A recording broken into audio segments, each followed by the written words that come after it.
في يوم 7 سبتمبر 1944 تم تسجيل جريمة قتل طفل حديث الولادة في مدينة لوس أنجلوس الأمريكية.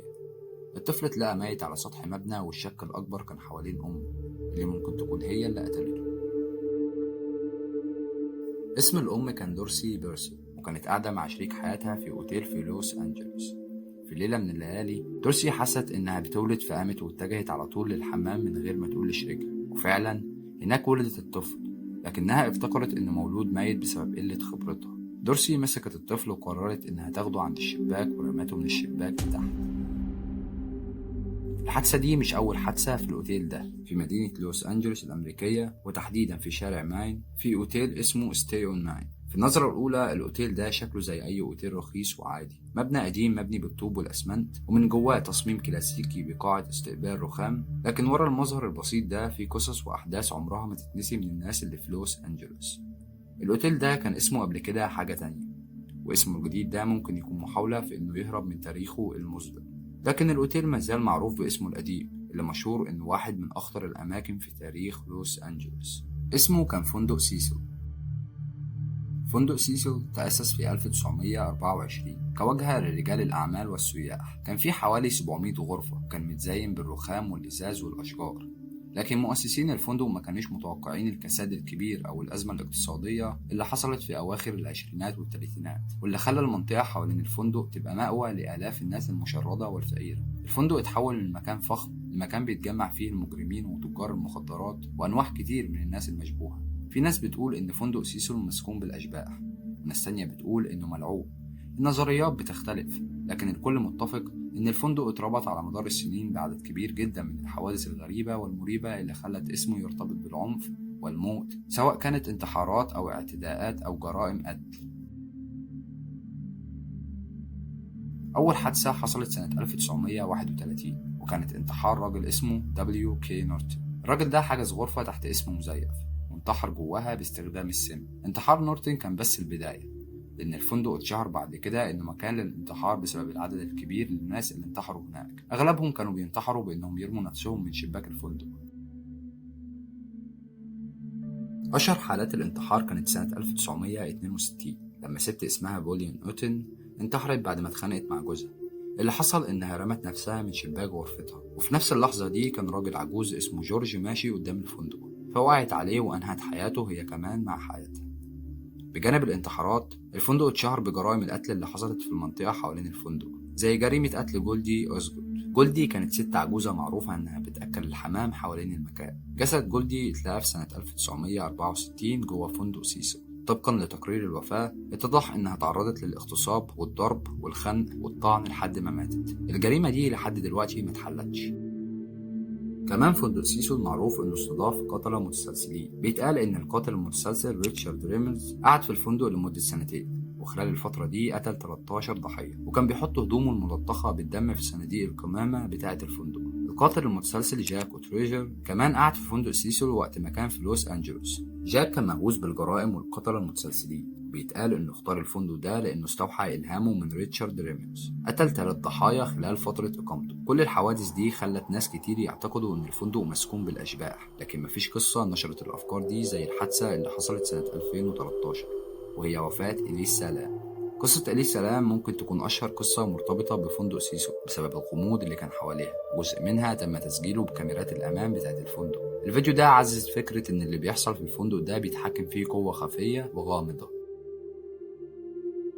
إليس سلام كانت طالبة كندية، كان عندها 21 سنة في 2013، وكانت بتقيم في فندق سيسو خلال زيارتها للوس أنجلوس في أجازة الجامعة. لسه كانت مسافرة لوحدها، لكنها كانت على تواصل مستمر مع عائلتها في كندا طول رحلتها، وفجأة ما بقتش تتواصل معاهم يوم 31 يناير 2013 اللي كان مفروض يبقى آخر يوم ليها في لوس أنجلوس. عائلتها قلقوا عليها واتصلوا بشرطة لوس أنجلوس عشان يبلغوا إن بنتهم مختفية. البحث عن إليسا استمر لمدة أسبوعين. الشرطة استخدمت الكلاب البوليسية عشان يدوروا عليها في الفندق، وسألوا الموظفين في الفندق وأصحاب المحلات القريبة عنها عشان يحاولوا يلاقوا أي دليل، وفعلا لقوا دليلين. أول دليل كان شهادة من صاحبة مكتبة قريبة قالت إن إليسا زارت مكتبتها في يوم اختفائها واشترت كتب وهدايا لعائلتها. صاحب المكتبة قال إن سلوك إليسا كان طبيعي جدا في اليوم ده. تاني دليل كان تسجيل من كاميرات المراقبة في الأسانسير بتاع فندق سيسل، وده كان أغرب دليل. التسجيل بيبدأ بدخول إليسا الأسانسير، بيظهر إنها خايفة أو بتحاول تستخبى من حد أو حاجة. الأسانسير كان واضح إنه بايظ في اللحظة دي، لأن الباب فضل مفتوح طول مدة الفيديو. التسجيل مدته حوالي 4 دقايق، خلالهم إليسا بتتصرف تصرفات غريبة جدا، بتحاول تبص في الممر أو تتأكد إذا كان في حاجة أو حد موجود، وبتضغط على كل الأزرار في الأسانسير بطريقة عشوائية كأنها بتحاول تخليه يشتغل.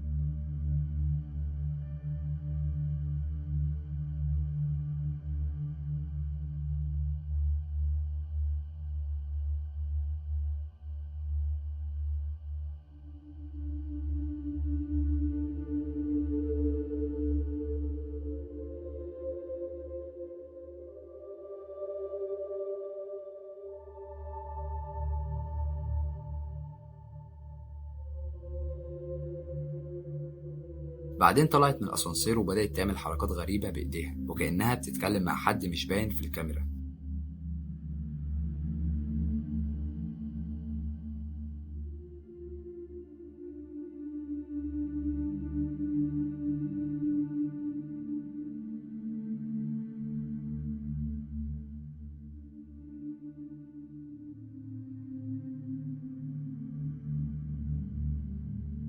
بعدها لسه سابت المكان وفجأة الأسانسير اشتغل تاني.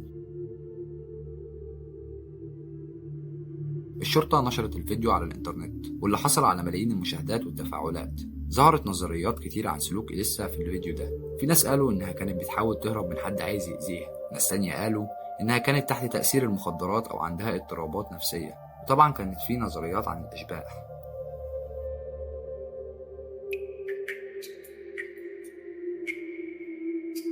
بعد ما الفيديو انتشر بكام يوم، بعض النزلاء في الفندق بدأوا يشتكوا من مشاكل في المية في غرفهم. قالوا إن ضغط المية كان ضعيف وإن طعمها ولونها غريبين. الفندق بعت عامل صيانة عشان يفحص خزانات المية على سطح الفندق، وهنا كانت المفاجأة. العامل لقى جثة إليسا لام عايمة جوه واحدة من خزانات المية. بعد ما الجثة اتشالت وتم تشريحها، الشرطة ما لقتش أي علامات اعتداء أو عنف على جثتها، ومكانش فيه أي آثار لمواد ممنوعة في جسمها.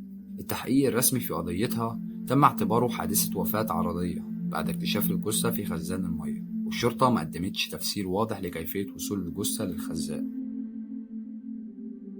بالرغم من أن الموضوع اتقفل رسميا، بس القصة دي ما زالت تعتبر غامضة ومرعبة، وبتخلي ناس كتير تفكر إن في حاجة أكبر ورا الموضوع، سواء نظريات عن الأشباح أو تفسير نفسي أو حتى جريمة مقصودة.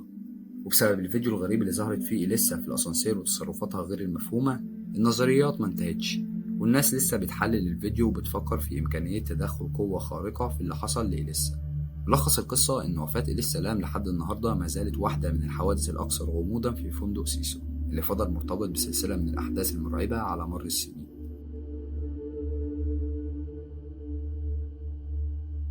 وبس بكده يكون الفيديو خلص. أتمنى تكون القصة عجبتكم، متنساش تعمل سبسكرايب للقناة وتدوس لايك للفيديو وتفعل الجرس عشان يوصلك كل جديد، ودمتم سالمين.